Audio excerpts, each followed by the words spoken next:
लगता है अब इंडिया गठबंधन लगभग खत्म हो चुका है। पश्चिम बंगाल की मुख्यमंत्री और टीएमसी नेता ममता बनर्जी ने अपनी किताब में कांग्रेस पर सनसनीखेज आरोप लगाए हैं। कोलकाता इंटरनेशनल बुक फेयर में ममता बनर्जी की 3 किताबों का विमोचन हुआ। इसमें से एक किताब का नाम है बांग्लार निर्वाचन ओ आमरा। इसका मतलब है बंगाल के चुनाव और हम। इस किताब में उन्होंने कांग्रेस पर जमकर निशाना साधा है और बीजेपी की जीत के पीछे कांग्रेस की कमजोरी को वजह बता दिया है। उन्होंने अपनी किताब में लिखा है, चाहे विधानसभा हो या लोकसभा हो, सभी जगह भाजपा की जीत के पीछे की वजह कांग्रेस ही है और कांग्रेस की वजह से ही आज विपक्षी दलों की ऐसी हालत है। उन्होंने आगे अपनी किताब में लिखा है कि चाहे विधानसभा हो या फिर लोकसभा हो, सभी चुनावों में इंडिया गठबंधन के पिछड़ने की मुख्य वजह कांग्रेस है और अगर भाजपा तीसरी बार सत्ता में आई है तो इसकी वजह भी कांग्रेस है। उन्होंने अपनी किताब में यह भी लिखा कि तृणमूल कांग्रेस ने पूरी कोशिश की थी कि भारतीय जनता पार्टी को तीसरी बार सत्ता में आने से रोका जाए, लेकिन अगर भाजपा सत्ता में आज बनी हुई है तो इसकी वजह कांग्रेस है। मतलब हर चीज की वजह कांग्रेस ही है, ऐसा कहना है इंडिया गठबंधन के नेताओं का। ममता बनर्जी का इसके बाद भी कांग्रेस पर रुख नरम नहीं हुआ। कांग्रेस पर लगातार हमला बोलते हुए उन्होंने अपनी किताब में आगे लिखा है कि लोकसभा में कांग्रेस को जितनी भी सीटें मिली है वह सहयोगी दलों की बदौलत मिली है और जो हार हुई है वो कांग्रेस की वजह से हुई है। इसके बाद टीएमसी नेता ने अपनी किताब में लिखा है कि वो भाजपा के खिलाफ मजबूत विपक्षी गठबंधन बनाना चाहती थी।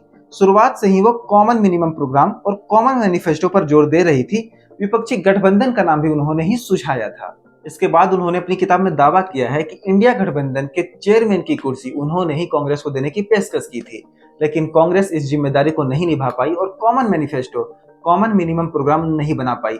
सभी सहयोगी दल आपस में ही लड़ते रहे, उलझते रहे। गौरतलब है कि 2024 का लोकसभा चुनाव विपक्षी दलों ने इंडिया गठबंधन के बैनर तले लड़ा था, लेकिन ममता बनर्जी ने यहाँ पर भी खेल कर दिया था।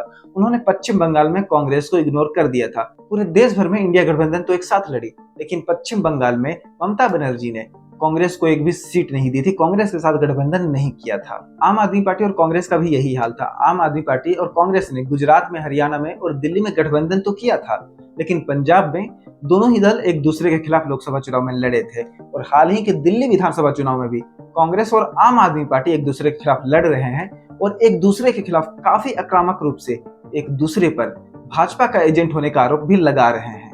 अखिलेश यादव और शरद पवार ने भी दिल्ली विधानसभा चुनाव में कांग्रेस को अकेला छोड़कर आम आदमी पार्टी को अपना समर्थन दे दिया है। आम आदमी पार्टी के लिए तो अखिलेश यादव ने रैली भी की है। इंडिया गठबंधन के नेताओं की नाराजगी लगातार सामने आ रही है और सभी के निशाने पर ही कांग्रेस है, राहुल गांधी है। ममता बनर्जी से भी पहले उमर अब्दुल्ला, अखिलेश यादव, शरद पवार और शिवसेना उद्धव बाला साहब ठाकरे के नेता संजय राउत भी निशाना साध चुके हैं।